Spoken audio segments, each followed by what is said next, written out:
They treated her like a nervous trainee who needed help with basic tasks.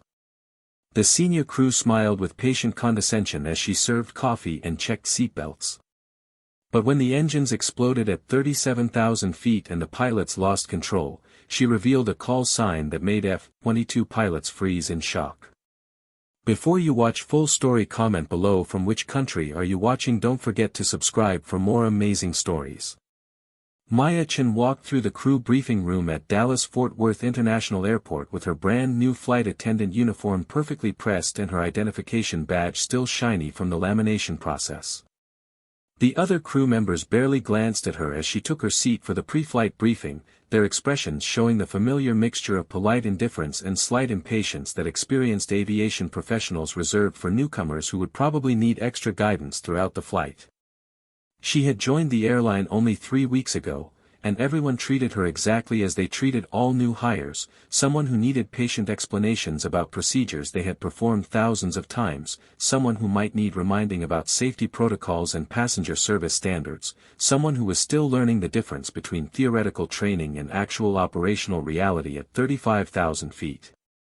Captain Robert Harrison reviewed the flight plan for their route from Dallas to Seattle while First Officer Jennifer Parks nodded along, both of them veteran pilots with combined experience exceeding 40 years in commercial aviation. The senior flight attendant, Patricia Morgan, sat beside Maya and whispered quiet reminders about the beverage service timing and the specific preferences of their regular business class passengers, speaking with the kind of gentle condescension that suggested she assumed Maya might forget these details under the pressure of actual service. Maya listened politely and nodded appropriately, asking occasional questions that made her seem eager but inexperienced, never revealing that she had once coordinated far more complex operations while flying at speeds that would make this Boeing 777 seem like it was standing still. Her previous life remained completely hidden behind her friendly smile and her careful attention to Patricia's explanations about coffee versus tea preferences and the proper way to secure the galley carts during turbulence. The passenger boarding process began exactly on schedule, and Maya took her position near the business class section, greeting travelers with warm efficiency while Patricia watched her performance with the critical eye of someone evaluating a trainee's ability to meet professional standards. Several passengers asked Maya questions about seat assignments and overhead bin space, and she answered each inquiry with helpful accuracy, though Patricia still felt compelled to step in occasionally with additional clarifications, as if Maya might not have provided complete information. The other flight attendants exchanged knowing glances that suggested they remembered their own early days of feeling overwhelmed by the constant demands and the need to project calm confidence even when uncertainty bubbled beneath the surface. Nobody suspected that Maya had once operated in environments where split-second decisions meant the difference between mission success and catastrophic failure, where her call sign had become legendary among combat aviators who studied her achievements during their advanced training programs. Flight 2847 pushed back from the gate with 283 passengers aboard, the massive aircraft beginning its taxi toward runway 31 left under Captain Harrison's experienced command. Maya completed her safety demonstration in the business class cabin with smooth professionalism, her movements precise and her explanations clear, though Patricia still hovered nearby as if ready to correct any potential mistakes that might emerge from a new hire's nervousness. The takeoff proceeded normally, the powerful engines lifting the 700,000-pound aircraft into the afternoon sky above Texas, the landing gear retracting with solid mechanical precision as Dallas disappeared beneath the clouds. Maya moved through the cabin checking seatbelts and securing loose items, performing the routine tasks that seemed so simple yet required constant attention to detail, tasks that kept her true capabilities completely hidden behind the role of the helpful new girl who was still proving herself worthy of the uniform she wore. The first indication of trouble came 90 minutes into the flight when the aircraft was cruising over Colorado at 37,000 feet, a routine segment of the journey where passengers had settled into their books and movies and meals while the crew prepared the beverage service. A sharp metallic bang echoed through the fuselage, followed immediately by violent shuddering that sent unsecured items flying across the cabin and triggered immediate alarm among the passengers who grabbed their armrests and looked around with frightened confusion. Captain Harrison's voice came over the intercom with forced calm, explaining they had experienced some minor technical difficulty and asking everyone to return to their seats and fasten their seatbelts, though the continuing vibrations made it clear this was more than a minor issue. Maya moved through the aisle with steady purpose, helping passengers secure themselves and retrieving fallen belongings, her demeanor projecting exactly the right mixture of alertness and reassurance even as her trained mind instantly recognized the signatures of catastrophic mechanical failure that exceeded normal commercial aviation emergencies. In the cockpit, Captain Harrison and First Officer Parks stared at their instrument panels with growing horror as multiple warning lights illuminated in rapid succession, each alert indicating failures that should never occur simultaneously during normal operations. The No. 2 engine had suffered a catastrophic turbine failure, sending shrapnel through critical hydraulic lines and severing connections to backup systems that were supposed to provide redundancy during emergencies. The aircraft's primary flight control system began displaying error messages as hydraulic pressure dropped across multiple circuits, and the backup electrical generators showed fluctuating output that suggested the engine explosion had caused more widespread damage than initially apparent. Captain Harrison's hands moved across the controls with practiced efficiency as he attempted to implement the emergency procedures he had trained for throughout his career, but the cascading failures kept accelerating beyond the scenarios covered in any training manual or simulator program he had ever experienced. First Officer Parks established communication with Denver Center, her voice professionally controlled despite the fear she felt building in her chest as she reported their emergency status and requested immediate vectors toward the nearest suitable airport. The air traffic controller responded with urgent clearance, directing them toward Colorado Springs Airport while simultaneously alerting emergency services and clearing all other traffic from their projected path. Captain Harrison attempted to stabilize the aircraft's flight path, but the control inputs felt increasingly mushy and unresponsive, the normal feedback through the yoke becoming vague and imprecise as hydraulic systems continued degrading. The aircraft began a slow uncommanded roll to the right, and when Harrison applied corrective aileron input, the response was sluggish and inadequate, confirming his worst fear that they were losing the ability to maintain controlled flight through normal piloting techniques. Patricia knocked urgently on the cockpit door and entered when Parks released the lock, her face pale with barely controlled panic as she reported the passengers were becoming increasingly frightened by the violent shaking and the visible smoke now trailing from the damaged engine. Captain Harrison told her to prepare the cabin for possible emergency landing procedures, though his tone suggested he was not entirely confident they would maintain enough control to reach any airport at all. Patricia returned to the cabin and began directing the flight attendants to secure all loose items and prepare passengers for emergency procedures, her voice rising slightly with stress as she tried to maintain order among increasingly terrified travelers who could see the damaged engine through their windows and smell the acrid smoke filtering through the ventilation system. Maya moved through her assigned section with calm efficiency, her actions perfectly matching the expected behavior of a new flight attendant following emergency protocols, though her eyes continuously assessed structural integrity and system performance with the kind of analytical precision that came from years of operating in far more dangerous environments.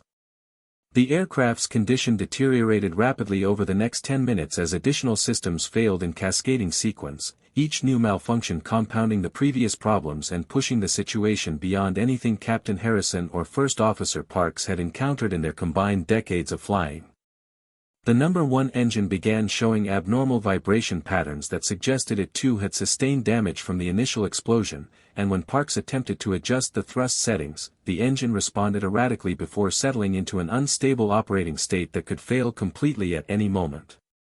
The hydraulic pressure continued dropping despite emergency procedures, and the flight control surfaces were becoming increasingly unresponsive to pilot inputs, the massive aircraft behaving more like a wounded bird than a sophisticated modern airliner designed with multiple redundancies and fail-safe systems. Harrison and Parks exchanged glances that communicated what they both understood but did not want to say aloud. They were rapidly approaching a point where maintaining controlled flight would become impossible using conventional piloting techniques. Denver Center contacted them with updated information about military assistance, explaining that two F-22 Raptor fighters from Buckley Air Force Base were being scrambled to provide visual assessment and tactical support during the emergency. Captain Harrison acknowledged the information while wrestling with the controls, grateful for any help but uncertain what fighter jets could actually do to assist a failing commercial airliner that was running out of options. The F-22s would reach their position within minutes, the controller explained, and the military pilots would establish direct communication to coordinate whatever assistance might be possible given the circumstances. Harrison focused on maintaining altitude and heading as best he could while Parks continued running through emergency checklists, searching desperately for some procedure or technique that might restore enough control authority to attempt a landing. In the cabin, Patricia was struggling to maintain order as passengers sensed the growing severity of their situation, their questions becoming more insistent and their fear more visible despite the crew's attempts to project confidence and capability. Several passengers were crying openly, and others were making phone calls to family members with shaking voices that betrayed their understanding that this might be their final conversation. Patricia moved through the aisle trying to provide reassurance, but her own fear was becoming harder to hide as the aircraft's erratic movements grew more pronounced and the smoke smell intensified. She called Maya forward and asked her to help calm the passengers in the rear sections, speaking to her with the kind of urgent directive normally reserved for subordinates who needed clear instructions during crisis situations. Maya nodded and moved toward the back of the cabin, maintaining her role as the helpful new girl even as every instinct she possessed was screaming at her to take action using capabilities that remained completely hidden beneath her flight attendant uniform. Captain Harrison's voice came over the cabin intercom again, this time without even attempting to minimize the seriousness of their situation, explaining that they had lost most of their hydraulic systems and were having extreme difficulty controlling the aircraft. He asked everyone to review the emergency card in their seat pocket and prepare for the possibility of emergency evacuation procedures upon landing, though his tone suggested he was not confident they would successfully reach any runway in their current condition.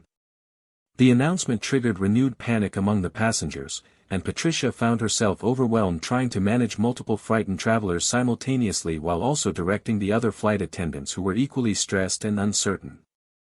She looked around desperately for additional support and saw Maya returning from the rear cabin, moving with a kind of focused calm that seemed almost out of place given the chaos surrounding them.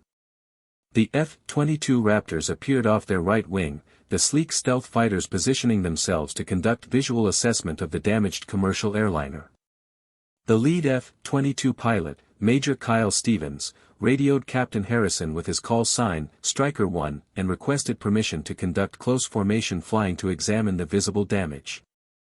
Harrison granted permission, his attention divided between the radio communication and the increasingly unresponsive flight controls that required constant correction to prevent the aircraft from rolling into an unrecoverable spiral. Major Stevens maneuvered his F-22 into position beneath the damaged engine, his trained eyes immediately recognizing the catastrophic nature of the turbine failure and the extensive collateral damage to surrounding systems. He reported his observations to Denver Center and Captain Harrison, his professional tone not fully concealing his concern about what he was seeing. The second F-22, piloted by Captain Amanda Richardson with call sign, Striker 2, positioned herself on the opposite side to examine the aircraft from multiple angles. She reported additional concerns about fluid leaking from several locations along the wing and fuselage, suggesting the hydraulic failures were even more extensive than the cockpit instruments indicated. Major Stevens asked Captain Harrison about their control authority and flight stability, and Harrison's response was brutally honest, admitting they were losing the ability to maintain controlled flight and might not reach Colorado Springs even with maximum effort.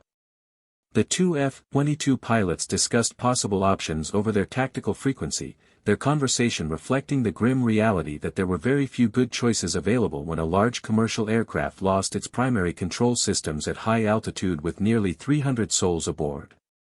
In the cockpit, First Officer Parks suddenly pointed at a new warning light that made Captain Harrison's blood run cold. The remaining functional engine was now showing signs of impending failure, the vibration levels increasing beyond acceptable limits and the temperature gauges climbing toward dangerous thresholds. Harrison made the agonizing decision to reduce thrust on the failing engine, knowing this would further decrease their control authority but also recognizing that a second catastrophic engine failure could tear apart what remained of their damaged aircraft. The Boeing 777 began descending more rapidly as the reduced thrust compromised their ability to maintain altitude, and the control inputs required to keep the wings level became increasingly extreme and ineffective. Parks calculated their descent rate and realized with sinking dread that they would not reach Colorado Springs. Their trajectory would bring them down somewhere over the mountainous terrain of central Colorado where emergency landing sites were virtually non-existent. Patricia appeared at the cockpit door again, her composure finally cracking as she reported that passengers were panicking and the other flight attendants were asking what instructions they should give for brace positions and evacuation procedures. Captain Harrison told her to prepare everyone for potential impact with terrain, the words coming out with difficulty as he acknowledged the likelihood that they were all going to die in the next few minutes. Patricia's face went white and she stepped backward into the cabin, her mind refusing to fully process what she had just heard even as her training told her she needed to prepare the passengers for the worst possible outcome. She turned toward the cabin and froze, overwhelmed by the impossible task of telling nearly 300 people they were probably about to crash. Maya stepped forward and placed a steady hand on Patricia's shoulder, her touch conveying confidence that seemed completely inappropriate for a new hire facing her first real emergency. Patricia looked at her with confusion and desperation, and Maya spoke in a voice that was still gentle but now carried undertones of absolute authority that had not been present before. She told Patricia to have all the flight attendants move passengers into brace positions and prepare the emergency exits, and then she moved past the senior flight attendant toward the cockpit with determined purpose that suggested she was no longer content to maintain her cover as the inexperienced new girl. Patricia started to object, to remind Maya that she was just a trainee who should follow instructions rather than giving them, but something in Maya's eyes stopped the words before they emerged, some quality of complete certainty that made Patricia step aside instead of asserting her seniority. Maya knocked on the cockpit door with firm insistence, and when Captain Harrison called out asking who it was, she identified herself and added words that made both pilots turn to look at the door with confusion. She told them she had relevant emergency experience and requested permission to enter the cockpit, her tone carrying professional formality that seemed completely out of place for a 3-week flight attendant trainee. Captain Harrison and First Officer Parks exchanged bewildered glances, uncertain whether to be offended by the presumption or desperate enough to accept help from any source, but the aircraft's increasingly violent shaking and the growing list of failed systems made the decision for them. Parks unlocked the door and Maya entered, her eyes immediately scanning the instrument panels with the kind of rapid assessment that only came from extensive cockpit experience. Captain Harrison started to ask what a flight attendant thought she could possibly contribute to a situation that had overwhelmed 2 veteran pilots, but Maya cut him off with quiet authority and asked for their current status in technical terms that demonstrated immediate understanding of aviation systems and aerodynamic principles. The captain's objection died in his throat as he recognized something familiar in her bearing and her language, something that suggested this woman was far more than the nervous new hire he had assumed she was during the pre-flight briefing.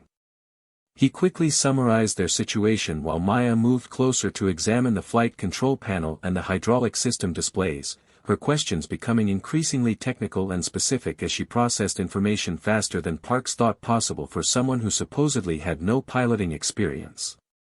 Maya's eyes focused on the manual reversion indicators and the remaining partial hydraulic pressure in the backup system, her mind running calculations that assessed possibilities the 2 commercial pilots had not considered because they existed outside conventional emergency procedures. She asked Captain Harrison if he had attempted differential thrust steering using the functioning engine, and he responded that they had tried but found it ineffective given their current configuration. Maya nodded and asked about the aircraft's fuel load and center of gravity, receiving immediate answers that she incorporated into her rapidly developing plan. Then she asked a question that made both pilots stare at her with complete confusion. She wanted to know if they had experience with military-style emergency recovery techniques using extreme control surface inputs combined with asymmetric thrust management. Captain Harrison asked who exactly Maya was and where she had learned about military aviation emergency procedures, his voice reflecting growing suspicion that the woman standing in his cockpit was something very different from what her flight attendant uniform suggested. Maya met his gaze steadily and explained that she needed to use emergency communication protocols to contact the F-22 pilots directly, and that she required immediate access to their radio systems to transmit specific information that would clarify her credentials and her authority to take command of this situation. Harrison hesitated for only a moment before gesturing toward the radio panel, his desperation overriding his confusion as he recognized they had nothing to lose by letting this mysterious woman try whatever she had in mind. Maya activated the emergency military frequency and transmitted with precise radio discipline, identifying herself with her name and then adding her call sign in a voice that carried absolute confidence. She said, "Striker 1 and Striker 2, "This is Phantom, requesting tactical support authorization under emergency combat recovery protocols." The radio fell silent for 3 long seconds, and then Major Stevens' voice came back with unmistakable shock and disbelief, asking for confirmation and verification of the call sign that every fighter pilot in the United States Air Force knew from their advanced training programs and their study of legendary combat operations. Maya repeated her call sign and added her service number and her last operational unit, information that made Captain Harrison and First Officer Parks turn to stare at her with complete bewilderment as they tried to process what they were hearing. Major Stevens transmitted again, his voice now filled with profound respect that bordered on reverence, confirming that he had verified her identity through military databases and that Phantom was indeed aboard the failing commercial aircraft. He asked what she needed from the F-22 element, and his tone suggested he would do absolutely anything she requested because he understood exactly who he was talking to. Maya outlined her requirements with rapid precision, requesting the F-22s to provide visual feedback on control surface movement during her recovery attempts, to monitor their flight path for ground clearance, and to relay real-time data to Colorado Springs Emergency Services about their probable touchdown location. Major Stevens acknowledged every instruction and positioned his Raptor to provide optimal observation angles, while Captain Richardson moved Striker 2 into a supporting position that would allow coordinated surveillance of the damaged airliner's condition. In the cockpit, Captain Harrison demanded to know what was happening and who Maya really was, his voice rising with frustration and confusion as he watched this supposed new higher flight attendant take command of his aircraft and coordinate with military fighters as if she had every right to do so. Maya turned to face him and explained with quiet intensity that she was a retired Air Force combat pilot who had flown special operations missions and developed emergency recovery techniques that existed outside standard commercial aviation procedures. She told him that her call sign Phantom had been earned during operations where conventional piloting methods would have resulted in mission failure and loss of aircraft, and that she had successfully recovered damaged fighters under conditions that most pilots considered unsurvivable. She asked if he was willing to transfer control authority to her so she could attempt recovery techniques that required precise coordination and extreme control inputs that would feel completely wrong to anyone trained in commercial aviation standards. Captain Harrison looked at First Officer Parks, seeing his own desperation reflected in her eyes, and then looked back at Maya with the expression of a man who had just been thrown a lifeline he did not fully understand. He asked what would happen if he refused, and Maya answered honestly that they would continue their current descent until they impacted terrain in approximately 8 minutes, killing everyone aboard through a perfectly professional but completely unsuccessful application of standard emergency procedures. Harrison held her gaze for another 3 seconds, then nodded and formally transferred control of the aircraft to her, moving his hands away from the controls while telling Parks to monitor systems and provide whatever support Maya requested. Maya took the captain's seat with smooth efficiency, her hands immediately moving to the controls with practiced familiarity that made it clear she had spent thousands of hours in command positions despite her current role as the airline's newest flight attendant.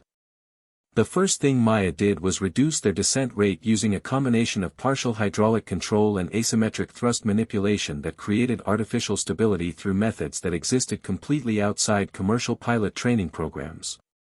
She used tiny inputs on the working control surfaces, combined with precise thrust adjustments that generated differential forces, creating a kind of dynamic equilibrium that arrested their descent temporarily while she assessed their options. Captain Harrison watched with growing amazement as techniques he had never imagined possible actually produced measurable results, the aircraft's wild rolling tendency diminishing slightly as Maya found the exact combination of inputs that worked within their catastrophically damaged configuration. She transmitted to Major Stevens, asking for real-time feedback on how her control surface movements were actually translating to aircraft response since the cockpit indicators were no longer reliable.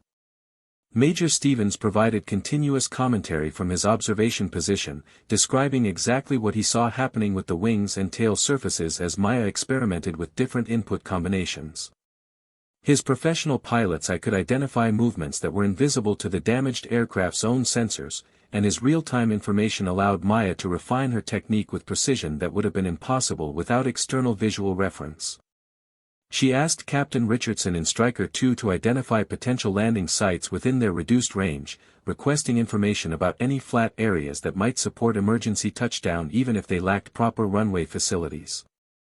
Richardson began scanning the terrain ahead, her advanced sensors identifying several possibilities while simultaneously calculating approach vectors that might work given the commercial aircraft's limited maneuverability.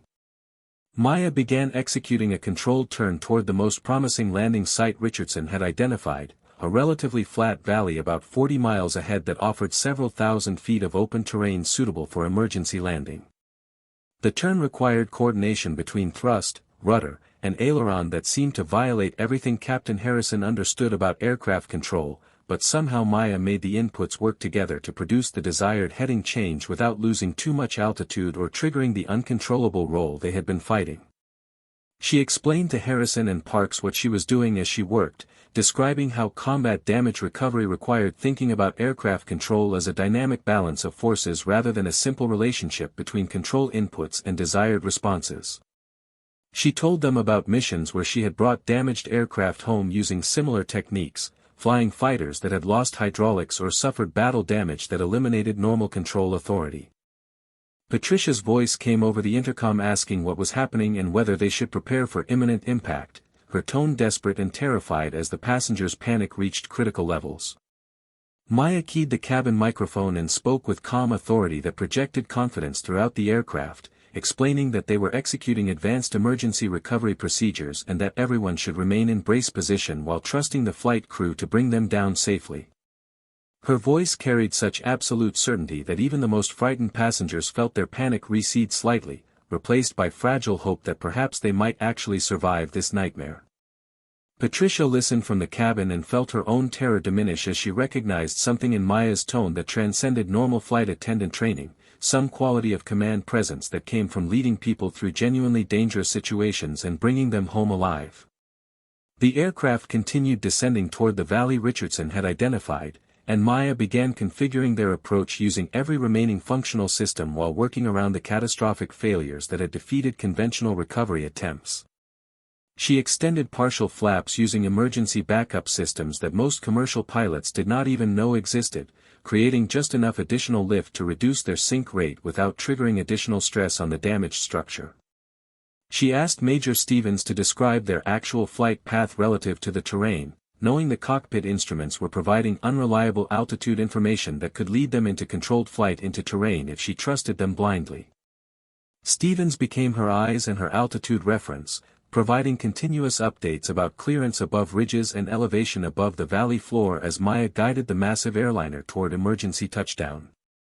The final approach required flying techniques that would have looked completely wrong to any airline check pilot watching from the ground. Maya used aggressive side-slip maneuvers to control descent rate while maintaining enough forward speed to preserve control authority, her hands moving constantly on the controls to counter the aircraft's tendency to roll or yaw unpredictably. Captain Harrison wanted to offer suggestions or corrections but forced himself to remain silent as he watched Maya perform a kind of aerial ballet that managed to keep them moving in approximately the right direction despite having almost no normal control capability. First Officer Parks called out altitude and airspeed as best she could determine from instruments she no longer fully trusted, her voice tight with tension as she watched the valley floor rising toward them at speeds that seemed too fast for any survivable landing. Maya transmitted to Striker 1 and Striker 2, thanking them for their support and asking them to relay final position information to rescue services because she would be too busy in the next minute to communicate with anyone. Major Stevens acknowledged and told her that every fighter pilot in the Air Force would be honoring her memory if this went badly, his voice breaking slightly as he struggled with the emotions of watching a legendary aviator possibly about to die. Maya responded with dry humor that she had no intention of becoming a memorial anecdote, and that she would appreciate it if he bought her a drink after the rescue crews finished their work. Then she focused entirely on the landing sequence, her world narrowing to the controls in her hands and the rapidly approaching ground that would either support their survival or end 300 lives in the next 30 seconds. The Boeing 777 touched down in the valley with violent force that shattered the landing gear and sent debris flying in all directions, but Maya kept the wings level using techniques that prevented the aircraft from cartwheeling or breaking apart during the initial ground contact. The fuselage screeched across rocky terrain while metal tore and engines separated from their mountings, but the passenger compartment remained largely intact as Maya used differential braking and asymmetric thrust to keep them moving in something resembling a straight line. Fire erupted from the separated engines and hydraulic fluid ignited in spectacular flames, but the emergency fuel dump she had executed during final approach had minimized the available combustible material that could transform the crash site into an inferno. The aircraft finally ground to a halt after sliding nearly 1,000 feet, broken and destroyed but still recognizable as an airplane rather than scattered wreckage. Maya immediately ordered evacuation through the cabin intercom, her voice cutting through the passengers' shock and confusion with commands that triggered automatic responses even from people too dazed to think clearly. Patricia and the other flight attendants deployed emergency slides and began directing passengers toward exits, their training overcoming their trauma as they focused on getting everyone away from the burning wreckage. Captain Harrison and First Officer Park sat frozen in their seats for several seconds, unable to process what had just happened, before Maya physically pulled them from their chairs and pushed them toward the cockpit escape hatch. She stayed behind to verify all passengers were evacuating, moving through the tilted cabin checking seats while smoke began filling the interior, her priority entirely focused on ensuring every single person got out alive. The last passengers cleared the emergency slides and scattered across the valley floor just as the fire spread toward the fuselage, and Maya finally exited through the rear galley door moments before flames engulfed that section of the aircraft. She stumbled away from the burning wreckage and fell to her knees in the dirt, her body suddenly responding to the massive adrenaline release now that immediate danger had passed. Patricia ran toward her and dropped down beside her, asking if she was injured, but Maya shook her head and looked around to count the people scattered across the valley. Captain Harrison approached with First Officer Parks, both of them staring at Maya as if seeing her for the first time, their expressions mixing gratitude and bewilderment and profound respect for this woman they had dismissed as an inexperienced new hire just hours earlier. The F-22 Raptors circled overhead as rescue helicopters began arriving with emergency medical teams, and Major Stevens transmitted congratulations to Phantom for achieving what he called the most remarkable emergency landing he had witnessed in his entire military career. Maya used Harrison's radio to thank the fighter pilots for their essential support, acknowledging that she could never have succeeded without their real-time information and tactical coordination. Stevens asked if she would accept a personal meeting after the rescue operations concluded, explaining that he and every pilot in his squadron would consider it a profound honor to shake hands with the legendary aviator whose combat achievements had inspired their own development as military pilots. Maya agreed with quiet humor, suggesting they could meet at whatever bar was closest to wherever the rescue teams transported the survivors. Patricia sat beside Maya in the dirt and finally asked the question that every crew member was thinking: who was Maya really and why had she been working as a new flight attendant when she possessed capabilities that exceeded anything they had imagined possible? Maya explained with gentle honesty that she had retired from the Air Force after completing missions she could not discuss in detail, and that she had taken the airline job because she missed being around aircraft and serving passengers even if the work was different from her previous career. She admitted that she had deliberately concealed her military background because she wanted to prove herself through normal performance rather than trading on past achievements, and because she genuinely enjoyed working as a flight attendant without the weight of expectations that came with her legendary reputation. Patricia listened with tears streaming down her face, understanding finally that the patient new girl she had been condescending to all morning was someone whose courage and skill had just saved her life and the lives of everyone aboard. The rescue helicopters began evacuating injured passengers while emergency vehicles arrived carrying medical supplies and equipment, their crews working with organized efficiency to provide immediate care and transport everyone to proper hospital facilities. Captain Harrison stood near Maya and formally thanked her for taking command when he had failed, acknowledging that his conventional training had been completely inadequate for the catastrophic failures they had experienced. Maya told him that he had made the right decision by trusting her even when nothing made sense, and that his willingness to transfer authority had been the crucial factor that gave them any chance of survival. She explained that most pilots would have refused to relinquish control even while dying, unable to overcome their training and accept that unconventional approaches might offer solutions when conventional methods failed completely. The emergency responders completed their initial triage and confirmed what seemed impossible given the violence of the crash landing. Every passenger and crew member had survived with injuries ranging from minor to serious but none immediately life-threatening. The news spread through the crowd of survivors, producing reactions that ranged from hysterical laughter to sobbing relief as people realized they were actually alive despite the burning wreckage and the shattered aircraft scattered across the valley. Patricia hugged Maya with fierce gratitude, no longer caring about crew hierarchy or experience levels, seeing only the woman who had somehow brought them through disaster when death had seemed absolutely certain. The other flight attendants gathered around Maya with similar expressions of profound thanks, their earlier dismissive attitudes toward the new girl completely replaced by reverence and respect. Major Stevens landed his F-22 at a nearby military installation and immediately drove to the crash site, arriving while rescue operations were still in progress. He located Maya among the crowd of survivors and approached with military bearing that shifted to genuine emotion as he stood before her. He introduced himself properly and said that studying her classified combat missions had been a highlight of his advanced training, that the techniques she had developed and the operations she had led represented the absolute pinnacle of military aviation achievement. He told her that being able to provide support during her emergency landing was something he would remember for the rest of his career, that watching Phantom in action even under catastrophic circumstances had been a masterclass in aviation excellence that would inform his own flying forever. Maya thanked him with sincere appreciation, explaining that his observations from the F-22 had provided critical information she could not have obtained any other way, and that his tactical support had been absolutely essential to the successful outcome. News media began arriving at the crash site within hours, their helicopters circling while reporters tried to understand what had happened and how a commercial airliner had survived catastrophic failure that should have resulted in total loss. Initial reports focused on pilot skill and emergency procedures, standard narratives that made sense within conventional understanding of aviation accidents. But then military sources confirmed the involvement of F-22 fighters and mentioned the call sign Phantom, and aviation journalists who understood that reference realized they were reporting on something far more remarkable than a successful emergency landing. The story evolved rapidly as details emerged about the legendary combat pilot who had been working as a new flight attendant and had taken command during the crisis, revealing skills and techniques that existed in classified files and advanced military training programs rather than commercial aviation manuals.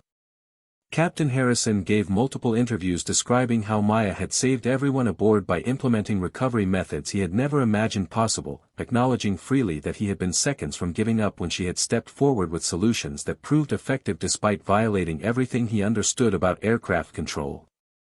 First Officer Parks supported his account with technical details about the aircraft's condition and the impossibility of what Maya had accomplished using conventional approaches. Patricia and the other flight attendants added their perspectives about discovering that their new girl was actually someone whose capabilities exceeded their combined experience by orders of magnitude, their voices reflecting the complex emotions of gratitude and humility and amazement that came from being saved by someone they had been treating with gentle condescension just hours before.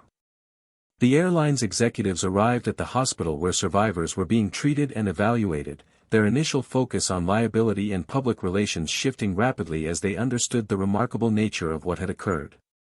The CEO personally met with Maya and offered profound thanks for her heroic actions, acknowledging that she had preserved not only 300 lives but also the airline's reputation and future viability by preventing a catastrophic accident that would have destroyed public confidence. He asked what the airline could do to recognize her achievements and honor her service, suggesting promotions or special assignments or whatever accommodation she might request.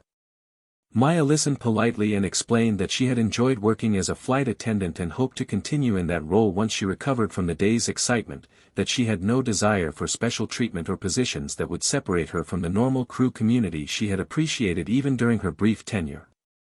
The Federal Aviation Administration launched immediate investigation into the aircraft failure, their teams examining the wreckage to understand the sequence of malfunctions that had created the catastrophic emergency. Their initial findings confirmed Captain Harrison's assessment that the cascading failures had exceeded anything covered by standard emergency procedures, representing a combination of circumstances that would have overwhelmed even the most experienced commercial pilots using conventional recovery techniques. The investigators interviewed Maya extensively about the methods she had employed, recognizing that her approach contained lessons that could inform future training programs and emergency protocols even if implementing them required significant rethinking of established aviation doctrines.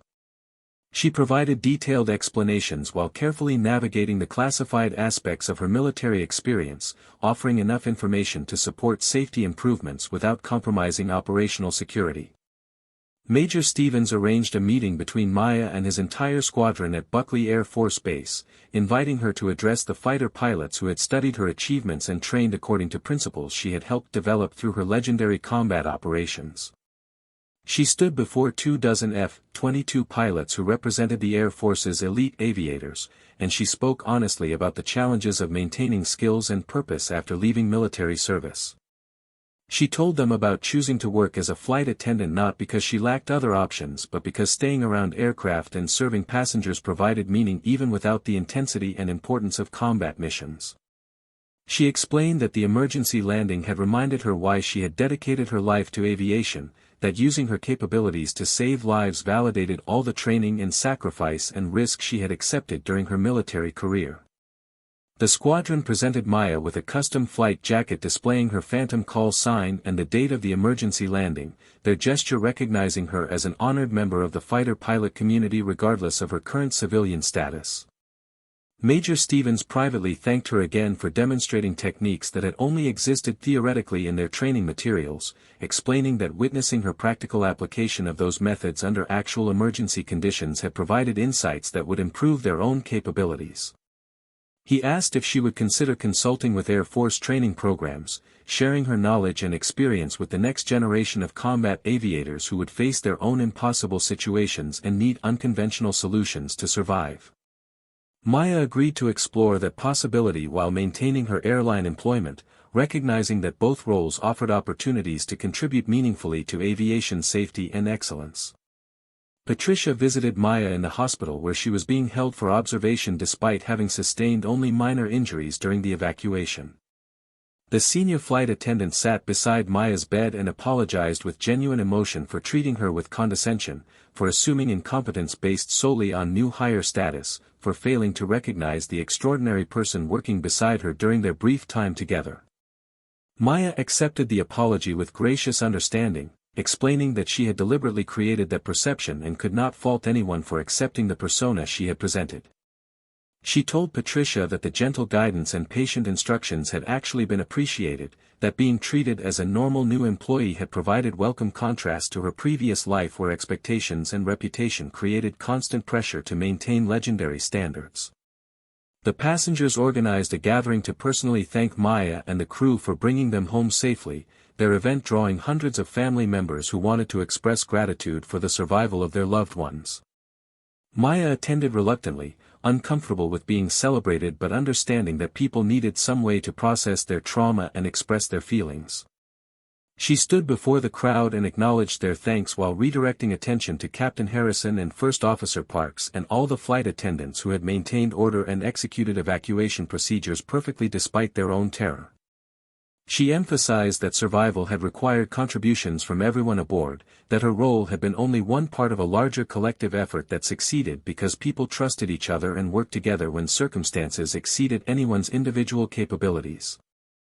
Several passengers approached Maya privately to share how her calm voice during final approach had given them courage to face potential death with some dignity, how her absolute certainty in the cabin announcement had allowed them to hope even when hope seemed irrational. A mother with 2 young children hugged Maya while crying, explaining that she had been preparing to die and trying to comfort her terrified kids when Maya's voice came over the intercom and somehow made survival seem possible again. Maya held the woman and felt her own emotions finally breaking through the professional detachment she had maintained since taking control in the cockpit, understanding viscerally that 300 lives had continued because she had possessed specific skills and had been willing to use them when circumstances demanded.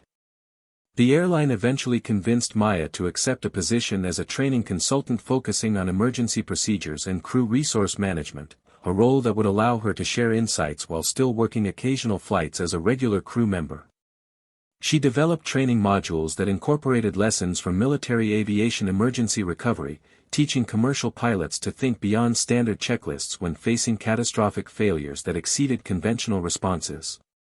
Her approach emphasized adapting to actual conditions rather than rigidly following prescribed procedures, recognizing that survival sometimes required accepting uncomfortable solutions and trusting unconventional techniques when familiar methods proved inadequate.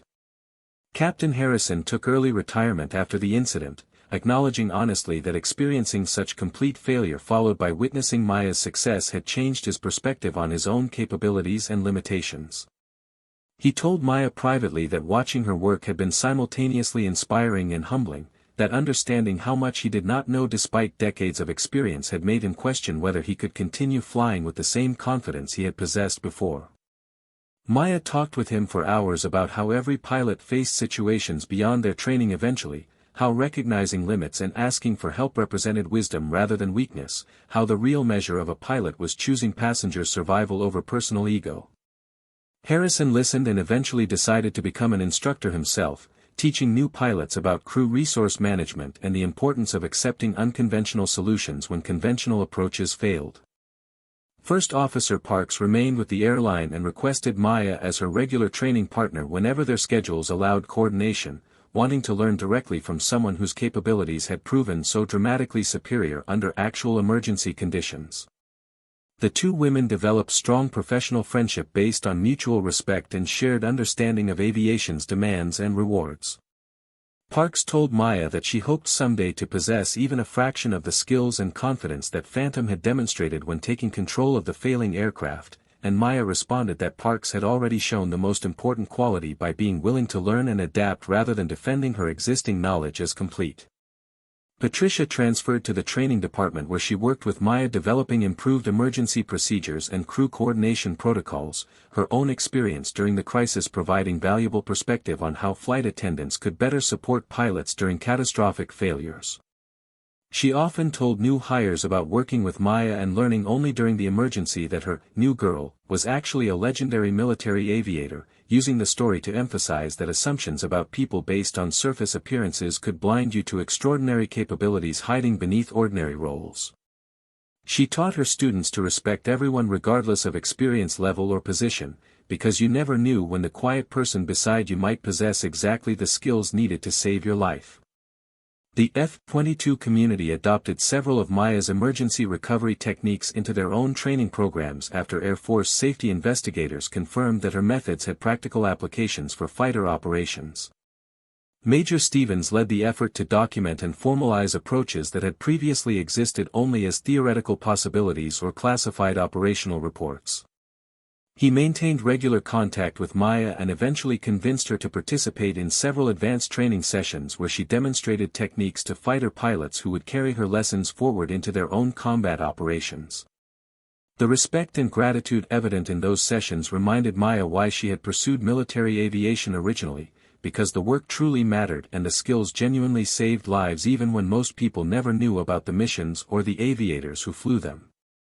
Maya continued working as a flight attendant on regular commercial flights, appreciating the routine and the normal interactions with passengers who had no idea about her background or capabilities. She enjoyed the simplicity of serving meals and answering questions about arrival times and helping families manage children during long flights, these ordinary tasks providing satisfaction precisely because they did not require the intense focus and life-or-death decision-making that had defined her military career. Occasionally passengers or crew members recognized her from news coverage and asked about the emergency landing, and she answered their questions politely while gently steering conversations back to present circumstances rather than past heroics. The call sign Phantom became permanently associated with that emergency landing in aviation communities, the story spreading through pilot networks and training programs as an example of how unconventional thinking and exceptional skill could overcome seemingly impossible circumstances. Young aviators studied the incident and tried to understand the techniques Maya had employed, though most instructors acknowledged that duplicating her performance required not just knowledge but also the kind of profound mastery that came only from years of operating at the absolute edge of aircraft capabilities.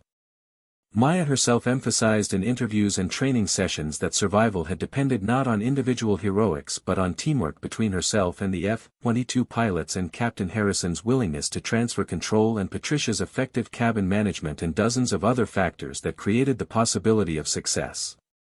The valley where Flight 2847 had made its emergency landing became a minor pilgrimage site for aviation enthusiasts and survivors who wanted to see where 300 lives had been saved through a combination of skill and technology and luck and courage.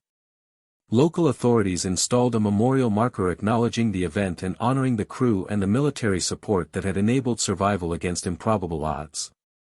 Maya visited the site once, standing alone on the rocky ground where her aircraft had finally stopped sliding, remembering the terror and the focus and the desperate hope that her calculations and her techniques would prove adequate when tested against reality's unforgiving physics. The incident eventually faded from national news cycles as newer stories displaced the remarkable emergency landing, but within aviation communities the legend of Phantom and Flight 2847 remained vibrant and meaningful. Pilots told the story to students and colleagues, parents shared it with children interested in aviation careers, and safety investigators referenced it when discussing crew resource management and emergency recovery beyond standard procedures. Maya returned to her normal life as much as possible, working her flights and participating in training programs and maintaining friendships with colleagues who had learned to see beyond her new higher status to recognize the extraordinary person beneath the ordinary uniform. On quiet flights when passengers slept and the cabin lights dimmed, Maya sometimes stood in a galley and looked through the windows at clouds passing beneath wings, thinking about the strange path that had brought her from classified combat missions to serving coffee on commercial routes. She did not regret her choices or miss her previous life with any sense of loss. Instead she felt profound satisfaction that her skills had ultimately served the purpose she had always intended, protecting people and bringing them safely home even when circumstances seemed to preclude survival. The call sign Phantom represented not just her past achievements but also her continuing commitment to using her capabilities wherever they might prove valuable, whether that meant executing combat operations behind enemy lines or landing a failing airliner in a remote Colorado valley or simply ensuring passengers received good service during routine flights across ordinary skies.